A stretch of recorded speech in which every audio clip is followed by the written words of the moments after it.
Selamat sore, ibu-ibu, bapak-bapak, saudara-saudara sekalian. Karena atas permintaan beberapa orang, saya minta untuk ceramah hari Sabtu dan juga diminta untuk membahas beberapa masalah. Mungkin saya akan gunakan waktu kira-kira 40 menit ya untuk membahas. Yang pertama, konsep Buddhis Mahayana. Yang kedua, hubungannya Buddhis Mahayana dengan kehidupan kita sekarang. Jadi karena semua yang disampaikan lebih bersifat teori, jadi ibu-ibu, bapak-bapak, saudara-saudara sekalian, pemeriksanya aja sendiri, kemudian berusaha untuk menerapkannya. Oke, kita lihat Mahayana Buddhisme, Dacheng Fojiao, Daizhou Bugyo. Artinya tuh kendaraan besar. Mahayana ini timbulnya di mana? India Utara. Ya, setelah Buddha Parinirwana 500 tahun di India, para biksu-biksu karena harus berhadapan dengan kaum pertapa, para brahmana, mereka melihat dan menginterpretasikan sabda Buddha yang sesuai dengan keadaan pada waktu itu, kemudian mengembangkan filsafatnya. Kenapa dia disebut Mahayana, kendaraan besar? Perumpamaan yang paling sederhana, yang sering dipakai, katakan begini nih, kita nih, dalam ruangan ini ada 50 orang nih, kita jalan, ya udah hari-hari, capek, lapar. Setelah kita udah jalan, di tempat yang jauh kita ngelihat oase air di padang pasir. Jadi di antara kita ada yang berteriak, tuh di sana ada air. Kita masing-masing lari kan ke sana. Nah, kita minum. Tapi karena kita udah jalan berhari-hari kan, capek. Udah gitu musim agak sedikit nanjak lagi. Ada beberapa orang yang sudah sampai di tempat air itu. Waktu dia minum, dia teringat, oh iya, kita punya teman banyak yang tua nih, yang ketinggalan kan udah berhari-hari jalan. Balik lagi, turun, membantu mereka yang agak sulit mendekatkan diri ke tempat air itu. Membantu. Jadi dengan perkataan lain, kendaraan besar di sini adalah diri sendiri berusaha, tapi pada waktu diri sendiri berusaha juga timbul kepedulian. Nah, di sini akan terbentang suatu masalah yang bersifat filosofis, yang bersifat dialektika.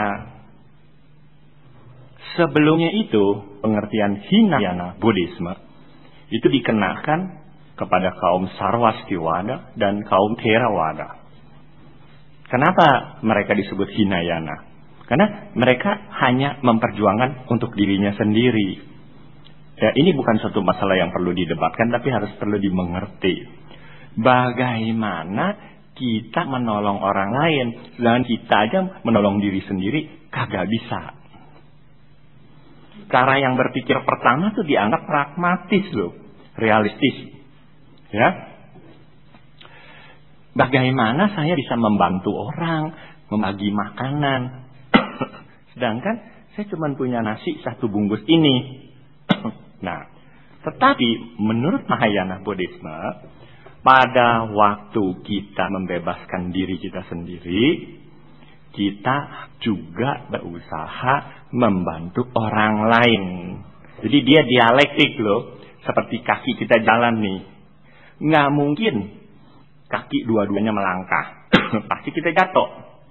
Kalau kita diam, nggak maju dong. Iya kan? Oleh karena itu, pada waktu kita membebaskan diri kita, pada waktu kita memperbaiki diri kita sendiri, kita juga berusaha peduli pada orang lain.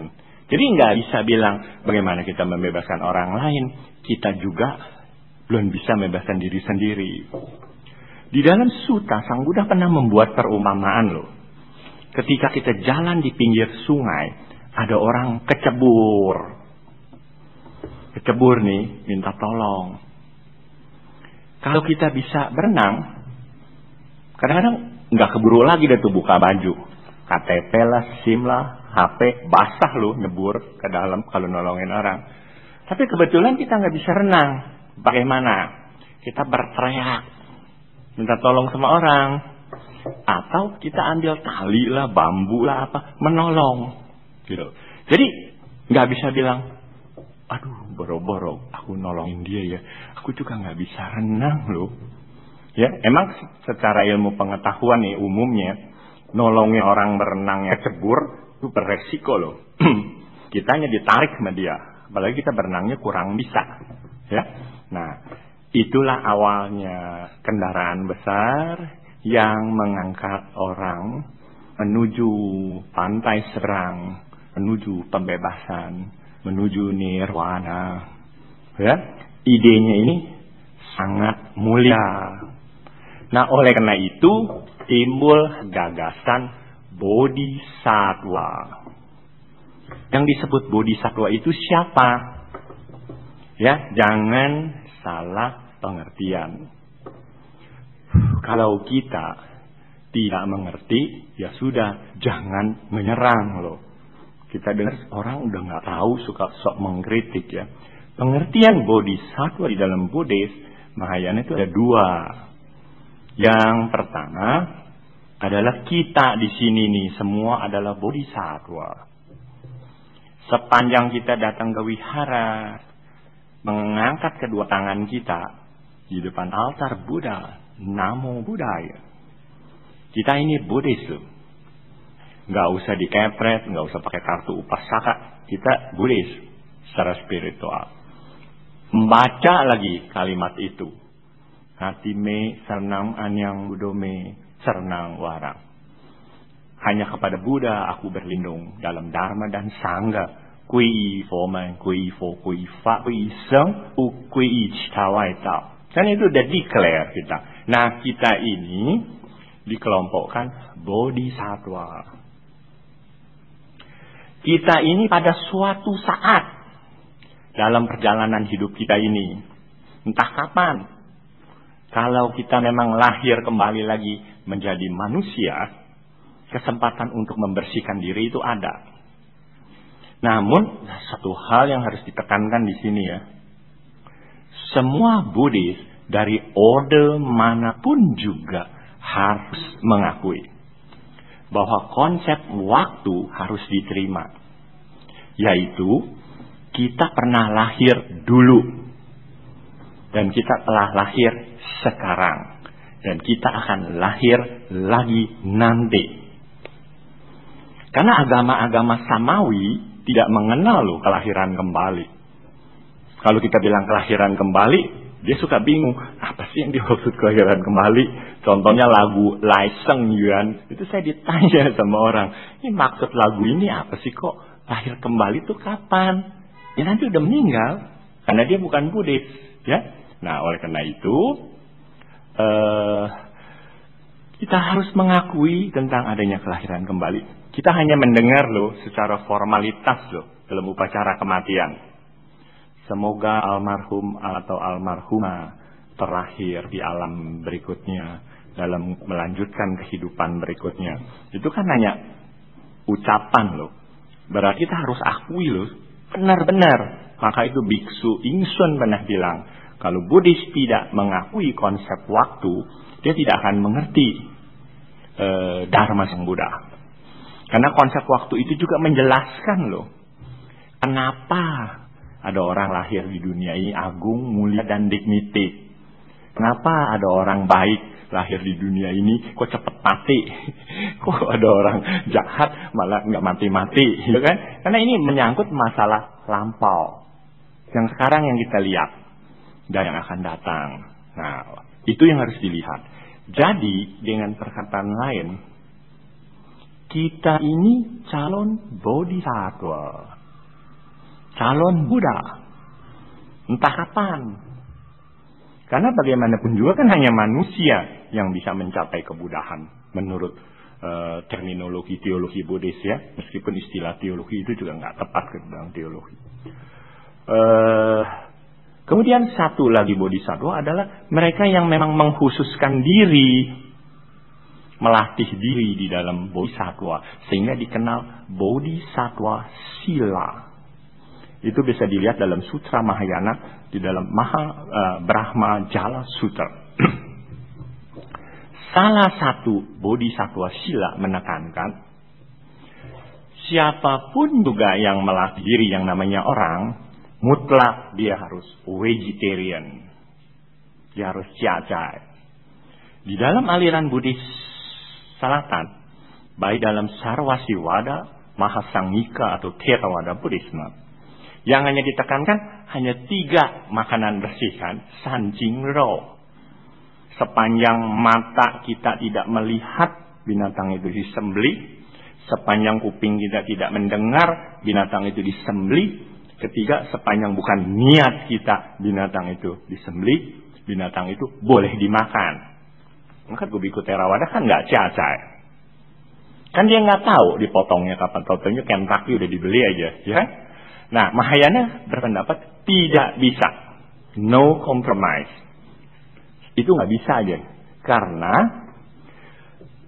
begitu kita terlibat dalam aksi yang melibatkan diri, baik langsung atau tidak langsung dalam pembunuhan, itu berarti kelahiran kembali akan menyulitkan kita menuju pencerahan. Nah, ini yang kita lihat. Tapi selingan yang harus dimengerti juga. Tradisi vegetarian dari India. Sebetulnya pada saat Buddha masih ada, banyak Brahmana pertapa pun vegetarian. Tapi tradisi vegetarian ini dibawa ke Tiongkok. Tiongkok adalah suatu negara yang sangat menitik beratkan kebudayaan kuliner. Ya, masakan Tionghoa itu ada 4.000 macam loh di seluruh dunia. Jadi ketika tepung terigu, gandum, kentang diperkenalkan, ya, lobak itu kan datang dari barat, dari India, dari Timur Tengah. Ya mereka masak. Jadi kalau kata vegetarian daging ayam dari terigu, jangan ngomel. Coba kita lihat, apa tuh orang vegetarian sih? Udah diacai masih melekat. Makan daging-dagingan ayam, ya sop rendang bisa mirip sekali wanginya, ya kan? Sate ayam, padahal itu dari tepung terigu. Itu adalah kebudayaan, bukan masalah agama. Ya, hendaknya umat Buddha, terutama Romo Pandita, harus ngerti itu culture. Yang tukang masak tahu deh, yang pernah pergi ke Eropa sama Amerika tahu. Di Eropa yang bisa nandingin masak cuma Prancis doang kok. Di Asia Tenggara juga yang bisa nandingin makanan cuma Thai. Ya, Indonesia makanan juga boleh lah ya. Coba lihat orang Inggris awalnya. Yang namanya masak itu kalau bukan direbus, dibakar. Direbus, makanan itu selalu direbus, kalau nggak dibakar, dipanggang. Sedangkan di dunia timur, dikukus, dicuek, digoreng, ditim segala macam. Dengan segala macam bumbunya. Jadi karena kebudayaan kuliner mereka jauh lebih unggul. Nah, itulah yang disebut konsep bodhisattva tentang vegetarian. Tidak berpartisipasi di dalam pembunuhan. Tentunya idealnya bisa vegetarian harus bisa mengembangkan welas asih. 500 tahun setelah Buddha parinirwana, Nagarjuna pernah berkata, lepasnya Maitri Karuna, Dharma Sambuddha akan kehilangan sukmanya. Siapa yang bisa menginterpretasikan kata-kata ini? Lepasnya Maitri Karuna, Metta Karuna, 失去了慈悲心，佛法就失去了灵魂. Dan sang Buddha akan kehilangan sukmanya. Apa artinya? Siapa yang bisa memberikan komentarnya?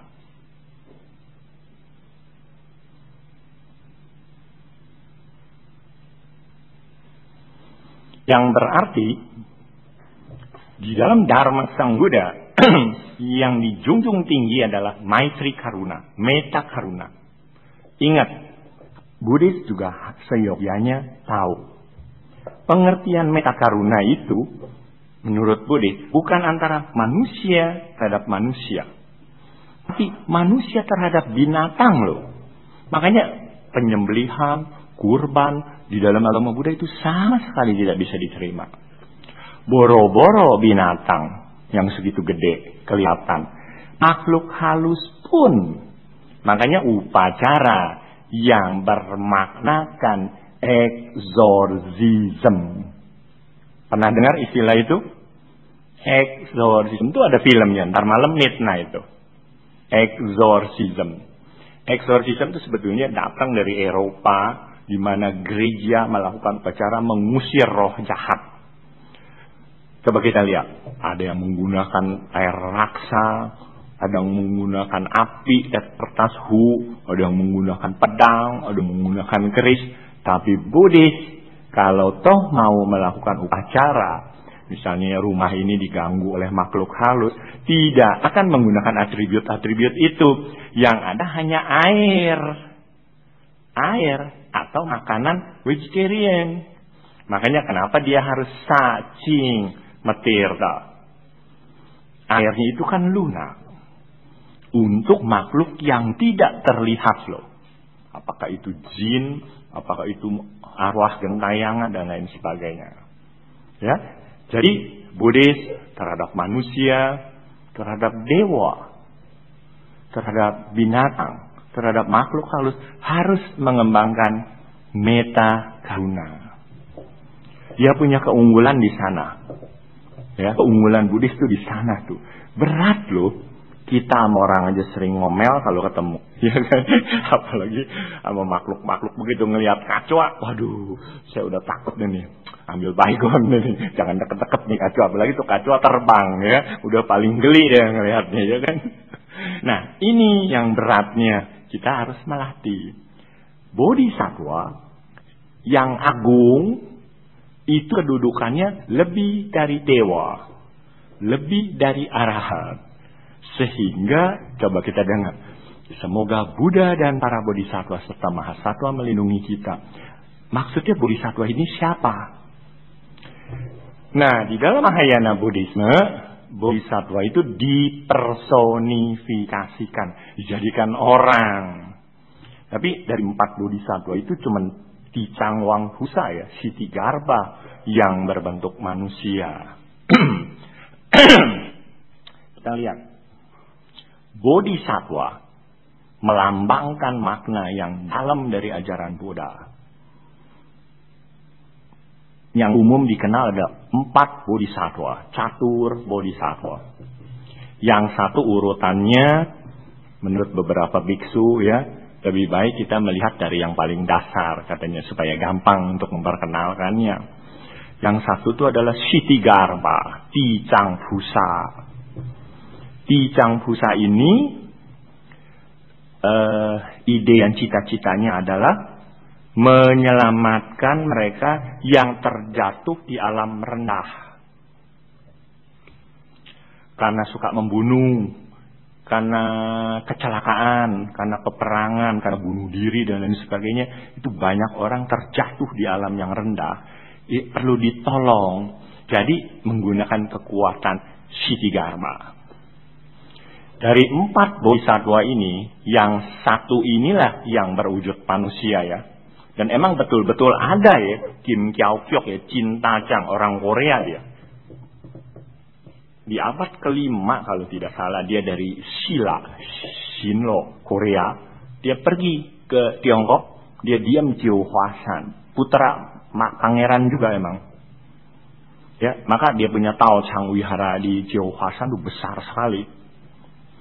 Cita-citanya adalah menolong mereka yang terjatuh di alam yang rendah. Nah, kedua adalah Avalokitesvara, Kuan Yin. Kuan Yin itu lambang dari metta karuna.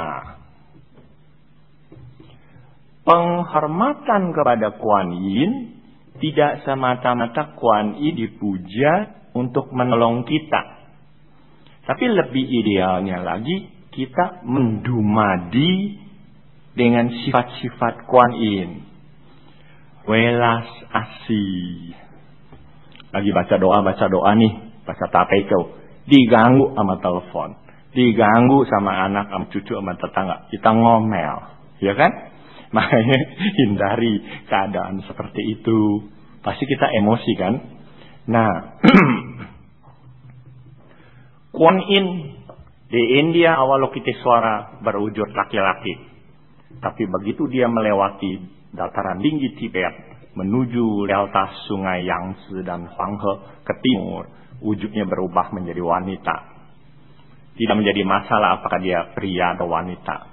Yang penting dia adalah wujud dari metta karuna, Sipe. Kuan Yin termanifestasi menjadi 28 bentuk. Maka lihat patung Kuan Yin di seluruh dunia. Ada yang gendong anak, ada yang bawa keranjang, ada yang duduk di atas bunga teratai, ada yang duduk di atas naga. Karena di dalam Sadharma Pundarika Sutra, di dalam Nyalpa Yen Hua Jing, dibahas hal itu. Bahwa Kuan Yin akan menampilkan diri dalam bentuk manifestasi untuk menolong orang. Sehingga dikatakan, ketika Anda susah, Anda menyebut nama, Namo Tatsi Ape Kuan Yin Pusa, hormat kepada Kuan Yin Avalokitesvara yang memiliki maha welasasi. Ya, Kuan Yin itu sendiri kan maknanya melihat dan mendengar penderitaan manusia. Bagi manusia umum, bagi kita yang lemah, bukan karena lemah karena fisik, tapi lemah karena tidak ada dorongan tunjangan kehidupan. Kalau kita menyebut nama Kuan Yin minta tolong, hal itu wajar. Tetapi bukan berarti kita hanya mengharapkan Kuan Yin menolong kita tidak memperhatikan orang lain. Yang ada kan di masyarakat kan seperti itu. Waduh, Kuan Yin sejit nih, beli kembang, di persembahan. Yang diharapkan, semoga Kuan Yin menolong saya. Karena Kuan Yin juga dia pakai sebagai dewa rezeki. Kadang-kadang orang taruh itu altar di depan, di tokonya. Ya, secara psikologis bisa dimengerti. Tapi pengertian Kuan Yin ini sebaiknya Buddhis juga memiliki sedikit pengertian tentang welas asih. Makan, andai kata cuman punya nasi sebungkus, bagi orang setengah, itu pun juga dana. Dan yang ketiga, Bodhisattva yang dihormati adalah Manjusri.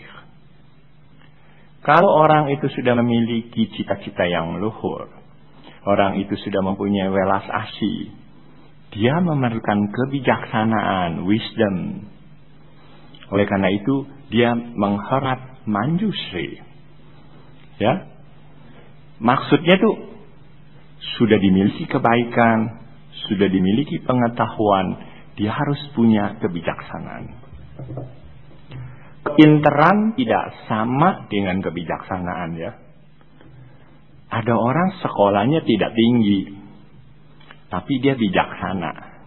Ada orang sekolahnya S2, S3, sampai S5, S6, tapi dia tidak memiliki kebijaksanaan. Ini kita bisa lihat sendiri di dalam masyarakat. Ya kan? Dan yang keempat, ada Samarabhadra. Menggabungkan semua nilai-nilai itu, baik menolong orang lain, berkorban untuk lain, welas asih, kebijaksanaan. Nah, itulah sebabnya konsep bodhisattva ini dibawa ke Tiongkok.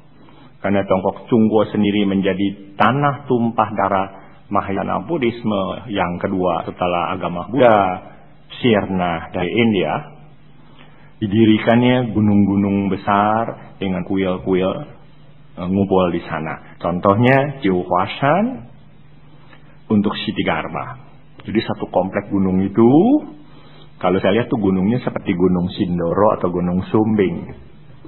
Di situ tuh wiharanya ada 40, 50 biasanya, ya. Terus Putosan.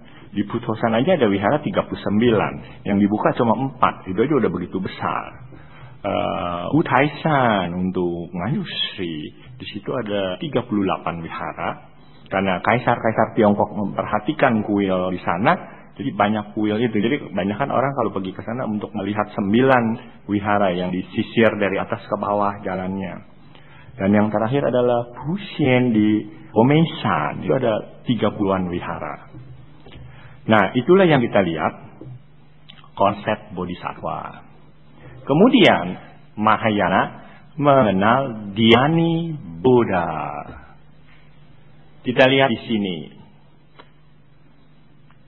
Buddha, karena patung Buddhanya Theravada. Gaya Sukhothai dan Ayodhya. Matanya sedikit terbuka. Kemudian lihat pakai mahkota. Ya, kadang-kadang pakai mahkota, tapi yang pasti di atas kepalanya Buddha tidak gundul. Karena rambut yang melingkar melambangkan kebijaksanaan. Selain Buddha, ada Ananda, ya, dan Kasyapa atau Moggallana, salah satu muridnya. Tidak ada bodhisattva lain. Ini di sini kita lihat nih, beda kan dengan di kuil Mahayana, ya. Biasanya selain Buddha, di sebelah kanan itu ada Amitabha Buddha, sebelah kiri ada Ksitigarbha Buddha, atau ada Avalokitesvara, ada Tasutsupusa Mahastama Prapta Bodhisattva. Kenapa? Mahayana berpendapat sebelum Buddha yang mencapai kebuddhaan bukan 28 Buddha, ribuan, puluhan ribu, banyaknya bagaikan butir-butir pasir sungai Gangga. Karena waktu adalah sesuatu yang tidak bertepi kan. Dari ujung ke ujung waktu kan kita nggak bisa ukur. Yang ada kita hanya bisa penggal kan. Lalu, sekarang, dan yang akan datang. Nah, diantaranya Amitabha Buddha. Yang paling umum. Amitabha. Usia yang tanpa batas. Cahaya kehidupan yang tanpa batas. Berkah yang tanpa batas. Jadi disebut Amitabha Buddha. Jadi dikisahkan Buddha Amitabha telah mencapai kebuddhaan jauh sebelum Sakyamuni Buddha menjadi Buddha.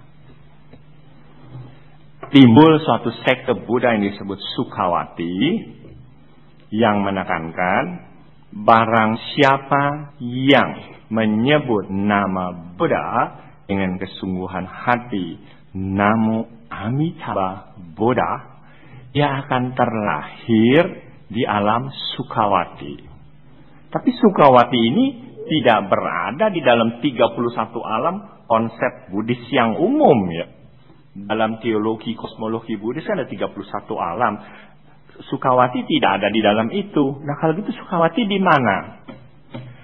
Sukawati bisa diartikan, tentu saja ini agak sulit ya, pangejawantahan nilai-nilai nirwana, di mana secara batinia manusia mensucikan lingkungan, satu, kedua dia mensucikan batinnya, disitulah dia mencerap pengertian Sukawati dengan menyebut Namo Amitabha Buddha ya, dengan kesungguhan hati, mulutnya bersih, perbuatannya bagus, pikirannya baik.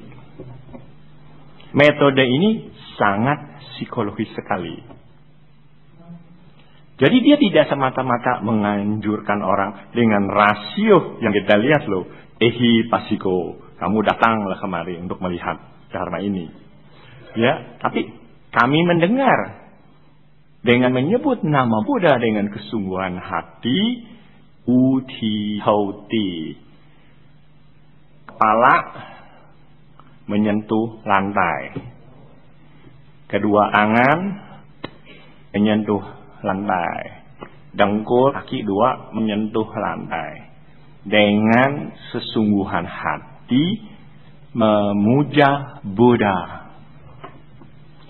Memang metode penghormatan kepada Buddha dalam pengertian Amitabha Buddha untuk kaum intelektual, untuk orang-orang yang sekolah, itu dia agak susah loh. Apalagi background Therawadanya begitu kuat ya, fundamentalisme ya, susah loh. Karena yang ditujukan bukan pikiran, tapi adalah emosi Anda, feeling Anda, dan sadar keyakinan Anda. Menyerahkan diri di hadapan Buddha. Makanya biksu Korea, biksu Tionghoa, dan biksu Vietnam saya rasa. Di dunia ini ada 3 ya yang mengikuti garis ini. Kalau dia namaskara, mesti mengangkat kedua tangannya, ya, terus disisir ke bawah, melalui mulut, melalui hati, terus namaskara. Dibedakan kedua tangannya, yang 4 dan yang 1, simbol memegang kaki Buddha. Tuh, memegang kaki Buddha. Terus kepalanya ditundukkan, menyentuh lantai. Setelah menyentuh lantai, tangannya dibalik. Aku pasrah dalam bakti puja ini untuk mendekatkan diri pada Buddha. Mendekatkan diri dalam arti rohani loh, bukan dalam arti rasio.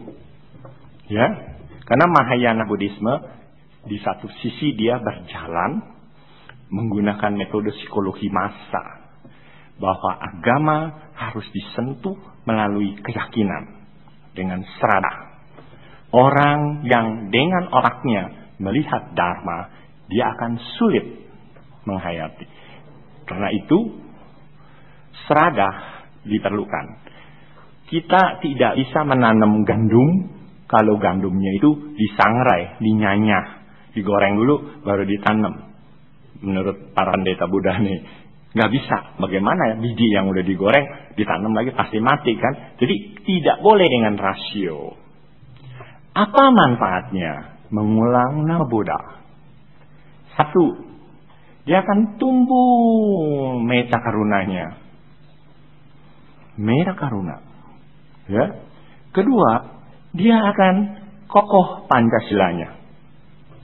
Ya. Jalan. Ada diskotek tuh. Mau masuk. Menyebut nama Buddha. Namo Amitabha Buddha ya. Melihat tukang koprok. Judi. Nggak boleh. Itu kan nggak boleh. Itu harus dihindar. Dengan cara apa menghindar? Kamu menyebut nama Buddha. Dengan sepenuh hati. Ya. Jadi 1, metta karuna tumbuh. Kedua, Pancasila tumbuh. Ketiga, tumbuhnya bodhicitta.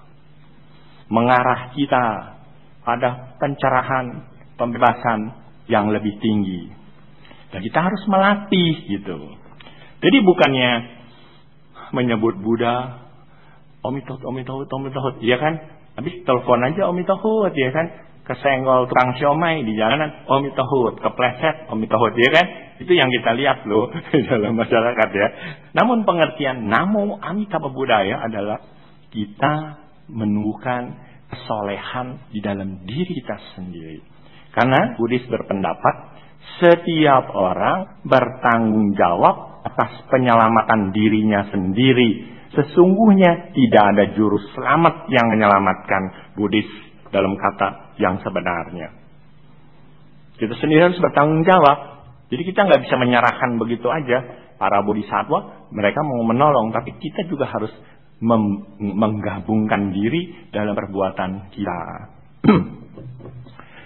Nah, inilah yang kita lihat ya, Amitabha Buddha.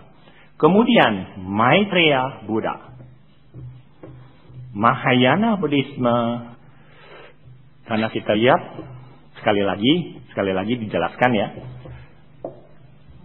Kira-kira 10 tahun yang lalu ini saya dengar Dewan Sangga seluruh dunia telah memutuskan bahwa di dalam agama Buddha sekarang nih di seluruh dunia, karena sekte Buddha begitu banyak, umat Buddha juga banyak, agama Buddha dibagi dua kelompok.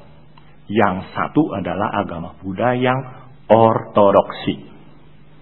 Yang satu lagi adalah Buddha yang non-ortodoksi. Yang disebut ortodoksi itu apa saja? Theravada, Mahayana, dan Tantrayana. Yang disebut ortodoksi itu patokannya apa? Satu, yang disebut Buddha, Sakyamuni Buddha. Nggak bisa ditawar, pasti antara ada Sakyamuni Buddha.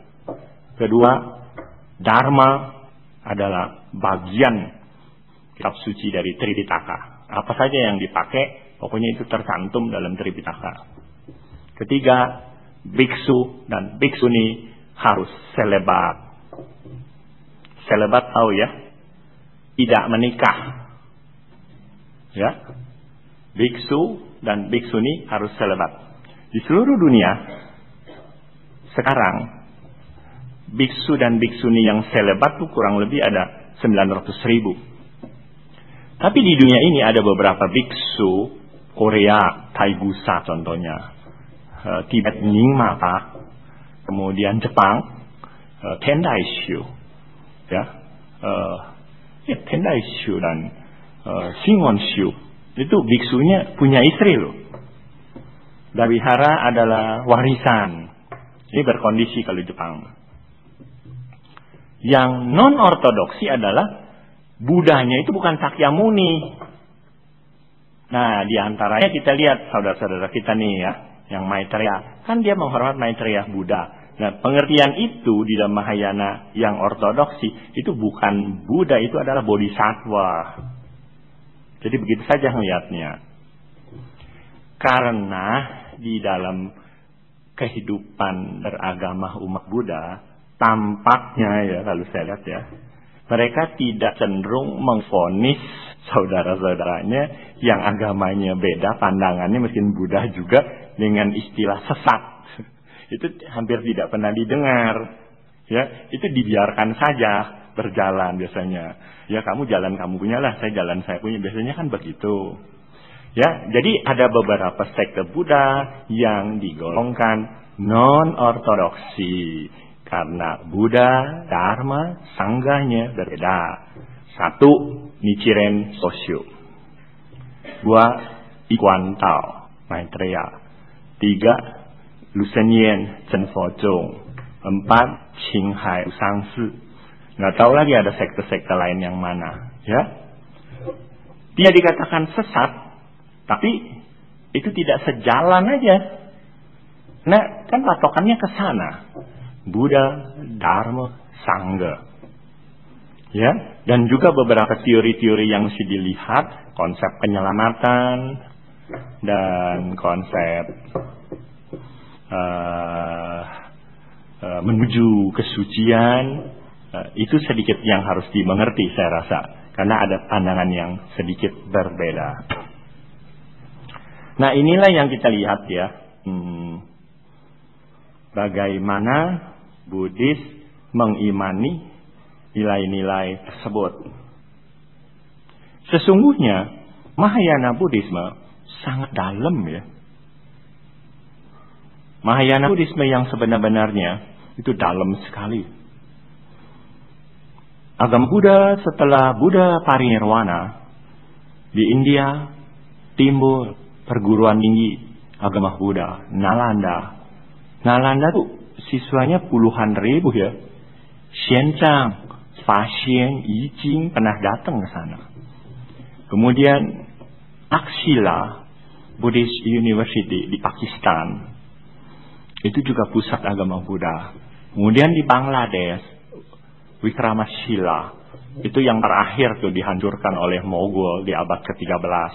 Ketika agama Buddha dapat dikatakan hampir semuanya ya sirna dari Madhya Desa, dari India. Tentu saja sirnanya agama Buddha salah satu penyebabnya juga karena orang-orang Buddhis tidak mau memperhatikan ajaran Buddha lagi. Maka sekarang nih selama 100-200 tahun ada usaha untuk membawa kembali agama Buddha kembali ke ibu pertiwinya, yaitu ke India. Contohnya kita lihat Bodh Gaya. Bodh Gaya itu tadinya tidak dikuasai oleh orang Buddhis ya, Hindu yang menguasai itu. Karena Hindu juga ingin menghindukan Buddhisme. Nah inilah yang kita lihat ya. Jadi agama Buddha karena terlalu sulit, salah satunya mengenal metode Upaya Kausalya Fangbianmen.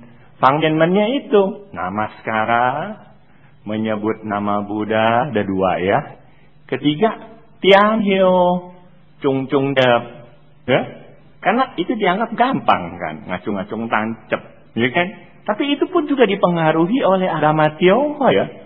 Taoisme dan Konfusianisme. Yang Chung Cep nih, maju dulu dia ke depan.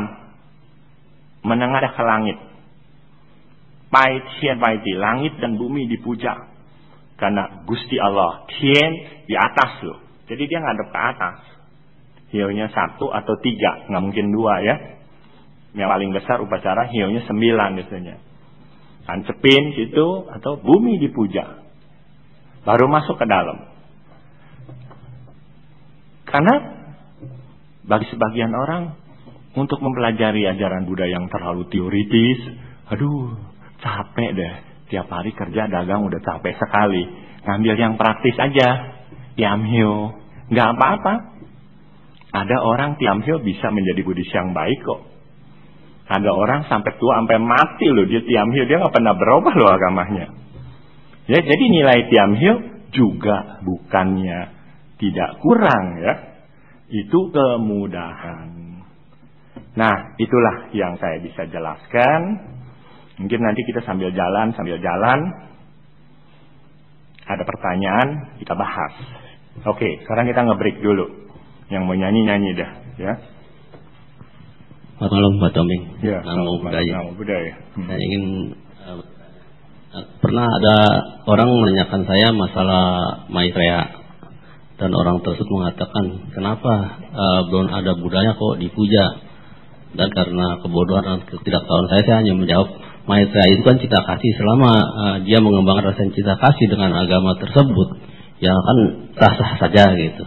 Dan saya ingin menanyakan dan ingin meluruskan jawaban saya, apakah ya udah Maitreya itu belum ada gitu. Terima kasih, selamat malam. Secara teori mereka Buddhis berpendapat bahwa sepanjang Dharma yang sekarang masih diingat oleh manusia, Maitreya Buddha belum datang.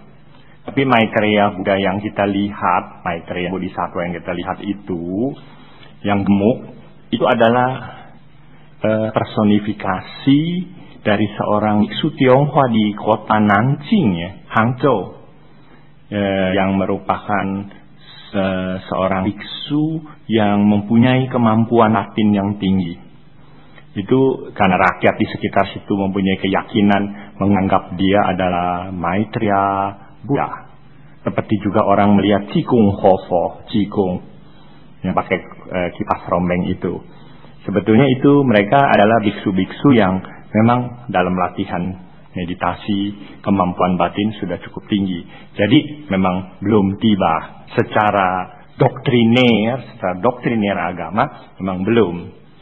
Tapi kalau ada teman-teman kita, saudara-saudara kita yang berpendapat bahwa yang mereka puja itu adalah Maitreya Buddha, yaitu kita biasanya cenderung diam saja, itu hak mereka.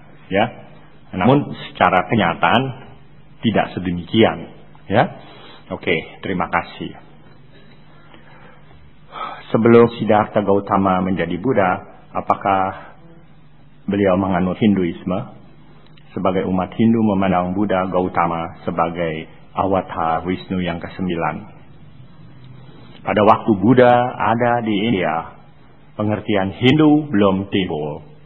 Yang ada hanya Brahmanisme. Ya. Namun Catur Weda sudah ada. Ya.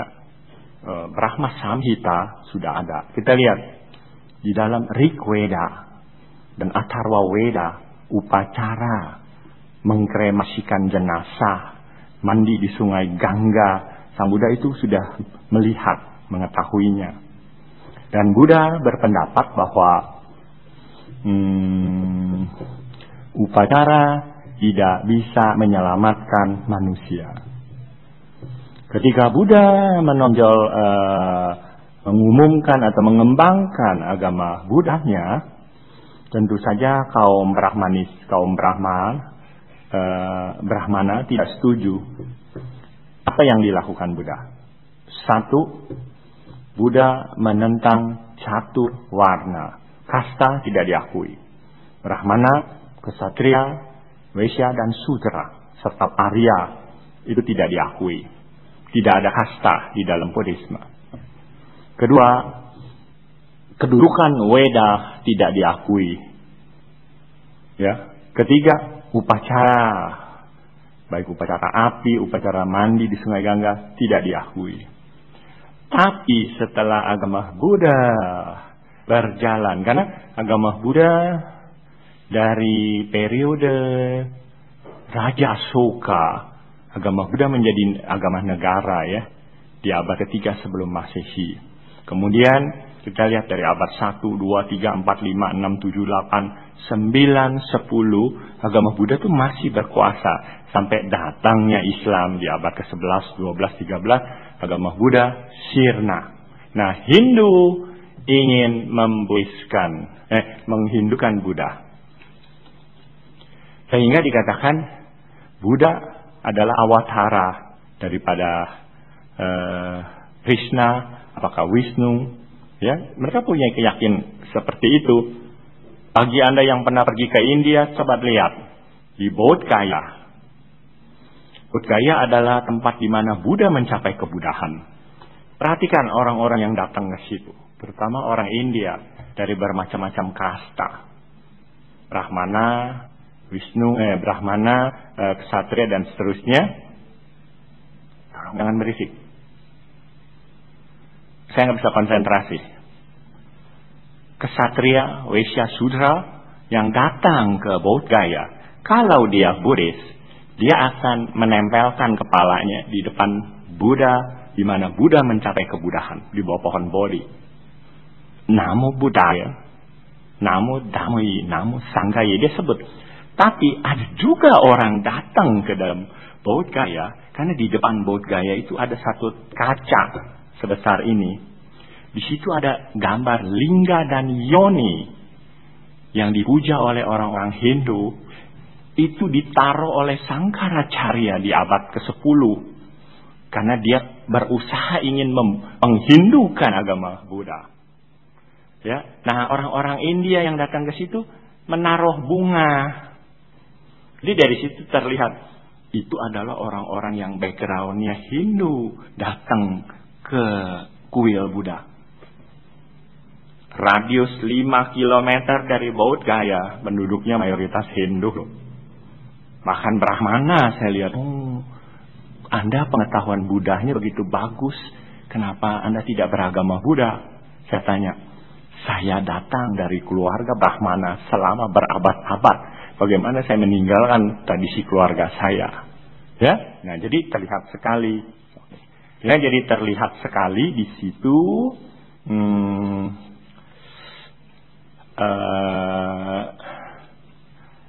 pengertian Hindu dan Buddha.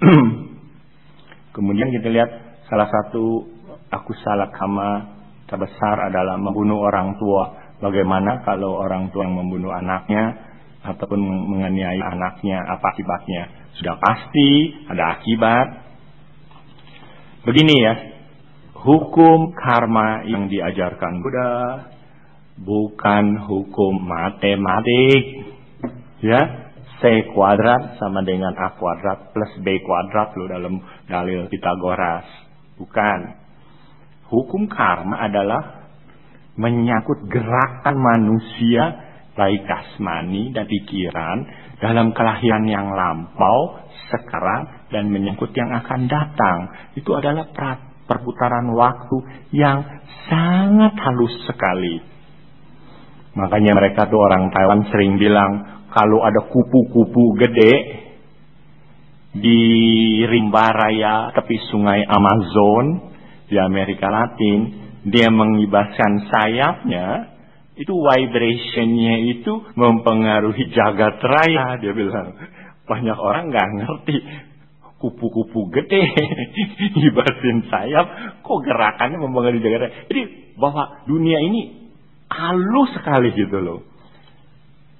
Anak dibunuh oleh orang tuanya, dianiaya. Ada urusan karma dengan masa lalu. Juga ada urusan dengan karma sekarang. Antara yang dulu dengan yang sekarang, itu akan terjadi benturan. Bukan berarti semua mutlak dari yang dulu. Yang sekarang sama sekali tidak ada, bukan. Yang sekarang mungkin lebih lemah. Lihat siapa yang dalam perpaduan power itu, siapa yang lebih menang. Ya, bagaimanapun juga anak itu ketemu dengan orang tua dalam kehidupan sekarang, dia dibunuh, dianiaya. Si orang tua membunuh dan menganiaya anaknya, dia juga tetap harus menerima karma pada kehidupan sekarang dan juga pada kehidupan yang akan datang. Jadi nggak bisa pakai rumusan loh. Harus dalilnya begini, ya. Itulah dia, makanya Sang Buddha bilang hukum karma adalah acinteya asangkata karma, de famen, that is beyond your mind and ability to understand it. Di luar pikiran kita. Yang kalau dipikir tuh jelimet, kenapa bisa begini? Itu hanya bisa dihayati secara batinnya. Ya? Saya mau tanya, jika kita sembahyang Kuan Im, apa harus tidak makan daging sapi? Ini hanya tradisi kebiasaan saja, ya, tradisi kebiasaan. Karena menurut kepercayaan mereka sebaiknya jangan. Terus karena dianggap sapi berjasa bagi kehidupan petani, ya. Dan kemudian dilihat dari pandangan kaum kebatinan, kalau orang yang suka makan daging sapi, kebodohannya akan timbul. Begitu katanya, ya. Udah itu adatnya juga jadi jelek, ya, suka marah-marah. Sebaiknya dihindari, ya. Itu aja yang biasanya. Ya kalau kata makan, ya nggak apa-apa. Sebetulnya, misalnya nih, Pai Kuan Im nggak boleh makan daging sapi. Punya anak gadis di rumah nggak boleh Pai Kuan Im, diberat jodoh, ya. Perempuan dalam bulan-bulan hari-hari tertentu nggak boleh pergi ke kuil. Di dalam agama Buddha tidak ada peraturan seperti itu. Itu hanya kepercayaan rakyat. Hindu emang begitu, tapi Buddha tidak, ya. Dia memang penalarannya secara rasional, apa hubungannya.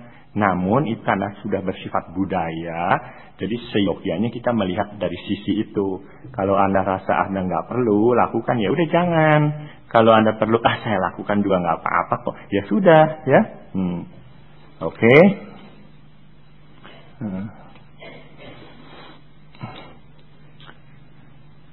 Saya perhatikan di Mahayana ada biksu dan biksuni. Tapi di Theravada saya amati cuma ada bantai pria, tidak ada bantai perempuan. Ya, ini kembali ke sejarah, ya. Jangan melihat segala sesuatu karena apa yang kita baru lihat loh. Theravada Buddhisme berpendapat Bhikkhuni Sangga telah terputus di abad ke-13, ya. Menurut Mahachulawamsa, ya, bahwa di Sri Lanka Theravada Buddhisme telah tidak ada Bhikkhuni di abad ke-13. Meskipun di Sri Lanka Syamis Nikaya, beberapa orde Sangga di Sri Lanka itu bikunya juga tadinya nggak ada loh, nggak ada 5. Mereka mengambil dari Burma dan Thai, disambung kembali. Oleh karena itu sekarang ada usaha untuk menyambung kembali kehidupan bikuni Theravada. Karena pada waktu di abad ke-5 ada 5 bikuni Sri Lanka menuju Omeisan. Di abad ke-5 ada bikuni Sri Lanka menuju Omeisan. Dialah yang mewariskan Upasampada Bhiksuni. Karena Bhiksuni Mahayana mengikuti Sarwastivada, Mahasanghika, Samatya, Nikaya. Winayanya tuh mengikuti apa yang ada di India. Jadi memang Bhiksuni Tionghoa dan Bhiksuni Korea itu nyambung terus dari zaman Sang Buddha. Sekarang banyak bhikkhuni ingin dihidupkan kembali. Paling banyak Sri Lanka ada 400 bhikkhuni ya, bhikkhuni Theravada. Kita di sini ada 2 atau 3 ya. Thailand juga udah ada ya. Pada umumnya bhikkhu-bhikkhu Theravada tidak setuju. Kita tidak ikut-ikutan dalam konflik apakah Anda setuju atau tidak dalam bhikkhuni. Itu hanya menunjukkan keyakinan Anda sih ya. Mau ada boleh, nggak apa-apa. Tapi serasanya si Ayah Santini datang kemari, bhikkhuni Theravada atau umat juga bisa menerima ya. Kita juga tidak bisa bersifat sofinis loh. Sofinisme pria, hanya pria yang bisa jadi bhikkhu yang baik. Saya rasa wanita jadi bhikkhuni juga bisa jadi bhikkhuni yang baik kok. Ya kan? Oke. Jadi kita perlu waktu untuk melihat. Ya, oke. Dari Fampienman adalah pasang hiu. Di tetangga saya sering sekali bakar hiu banyak-banyak hingga asapnya kemana-mana. Bukan bakar hiu saja, tapi bakar uang-uangan kertas. Pertanyaan saya, apa tujuannya? Daripada bakar uang-uangan lebih baik disumbangkan buat membutuhkannya. Bukankah itu lebih baik? Benar. Coba bilangin dia. Dia marah. Berantem mah iya. Benar nggak? Maaf, kebanyakan ini orang daerah, orang Bagan, ya. Sorry nih kalau di sini ada Bagan Lang ya. Banyak itu sembayang-sembayang begitu, ya maco, pokoknya bisa dimaklumin. Oh dulu pernah terjadi di Tiongkok bakar uang bener loh. Uang 5 yuan, 1 yuan, tapi uangnya udah kumal-kumal dibakar sama mereka. Katanya kalau ngebakar kertas-kertas itu mantra bisa mendatangkan rezeki. Dagangan sepi nih, kue tiaw gorengnya kagak laku. Misalnya bakar deh kertas, ya. Dagang tas, dagang jam tangan, ya supaya laku kita bakar-bakar. Jadi secara psikologis itu bisa dimengerti. Memang ngapain bakar-bakar begitu? Mendingan duitnya sumbangin ke yatim piatu atau beli beras atau apalah, ya kan? Tapi kita memerlukan waktu loh menjelaskan itu. Mending kalau dia mau ngerti, dia nyaut, ini kan duit gue mau bakar juga mau, lo ngomong apa, ya kan? Gitu. Oke. Kenapa di wihara tertentu setiap Cait Cabgo ramai sekali pengunjungnya? Ini juga pengetahuan umum, sebelum Belanda datang, kita nggak mengenal Senin, Selasa, Rabu, Kamis, Jumat, Sabtu. Di Asia tuh nggak ada istilah Senin sampai Sabtu. Yang adalah bulan purnama dan bulan tilem. Cait Cabgo untuk menghitung waktu. Jadi Cait Cabgo itu dipakai untuk miao hui, untuk sembahyang. Jadi selalu sembahyang tuh Cait Cabgo, gampang ingat. Satu bulan purnama, satu bulan mati. Dan kenapa mereka juga memperhatikan itu? Karena purnama dan tilem sangat mempengaruhi manusia. Di bulan purnama, orang-orang yang penyakit jiwa lebih gampang kumat. Daya tarik bulan, ombak lebih bergelombang kan? Pergi ke rumah sakit jiwa, lihat. Purnama, mereka lebih gampang ngamuk. Percaya, orang lebih senior karena pengaruh bulan. Nah itu juga dipakai untuk sembahyang, untuk meditasi, ya, juga untuk menghitung waktu. Tapi bukan di wihara Mahayana aja ya. Theravada Thai, coba lihat, baik Mahanikai, baik Dhammayut atau Dhammakai, mereka juga melakukan itu disebut uposatha. Sebetulnya mestinya Cait, Cepwe, Jisa ya, 2-3. Iya, sama Cabgo, ya kan? Konsep Amitabha Buddha pertama kalinya muncul di Tiongkok. Tidak, India. Buddhisme Tionghoa hanya 3 ya. Tian Thai Buddhisme, Huayan Buddhisme, dan Chan.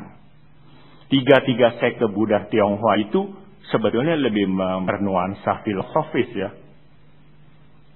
Buddhisme Tionghoa lebih menitik beratkan filosofis. Buddhisme India filosofis plus upacara. Dibawa Amitabha Buddha, Tantra datang dari India. Ya, bagaimanakah sejarahnya sampai konsep Amitabha Buddha ini bisa muncul? Karena dianggap sederhana, mudah. Pengikut Amitabha di seluruh dunia paling banyak loh, Mahayana. Ya, besok-besok ini ada biksu Vietnam nih, Thich Nhat Hanh. Beliau mengikuti aliran Chan, Zen Buddhisme, yang cenderung nyaris tidak menyebut nama Amitabha Buddha. Karena mereka mengandalkan pada realisasi diri untuk menghayati Dharma. Berdasarkan apakah orang-orang Tionghoa dulu memunculkan konsep ini? Memang perlu diketahui. Agama Buddha datang ke Tiongkok pertama kali pada tahun 65 Masehi. Berarti kemarin udah berapa tahun? Udah 2000 tahun. Agama Buddha datang melalui jalur sutra. Ketika Gobarana dan Kasyapa Matangga, kedua biku Kashmir, untuk pertama kali menginjakkan kakinya di kota Loyang, patung Budanya ditaruh di atas kuda putih.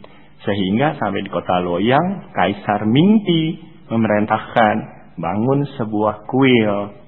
Kuil itu diberi nama Pai Mas, kuil kuda putih.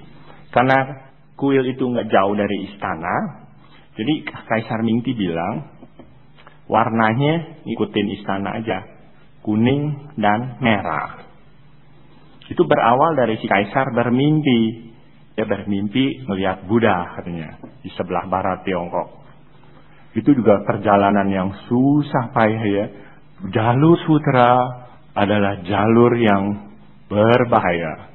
Melewati padang pasir, taklamakan, mengikuti Huayan Shan, gunung berapi, yang Sun Gokong pinjam api itu, kipas, sama Cie San Kungcu, itu ada itu ya. Melalui sungai yang deras sekali. Bagaimana bahwa Buddhisme, para pendeta Buddha memecahkan kesepian dalam perjalanan itu. Di kudanya atau di ontanya dipasangin kerincingan. Ya, kerincingan dia berbunyi itu. Tengah hari panasnya luar biasa. 40 derajat. Malam -10. Bayangin kontras sekali, ya. Akhirnya Buddhisme terbentuk menjadi istilah yang kita kenal Chinese Buddhism. Buddhisme Tionghoa. Buddhisme Tionghoa tercirinya sebagai apa? Agama Buddha, satu, mengharuskan semua kitab suci Buddha diterjemahkan ke dalam bahasa Tionghoa. Kedua, kostum pendeta Buddha berubah. Yang tadinya sebelah kanan terbuka harus tutup rapi. Ketiga, membaca doa dibenarkan dengan melantun dan menggunakan alat musik. Keempat, pendeta Buddha dalam perjalanan boleh mengenakan sepatu dan memakai topi sampai menutup telinganya. Ya,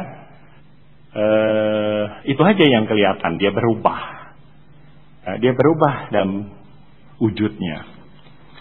Nah, kira-kira begitu, ya. Oke, mungkin karena waktunya juga ya, karena saya masih ada acara lain. Terima kasih.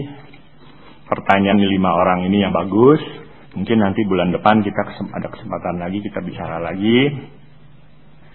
Terima kasih atas perhatian Anda sekalian. Mungkin kita ketemu lagi sampai bulan depan.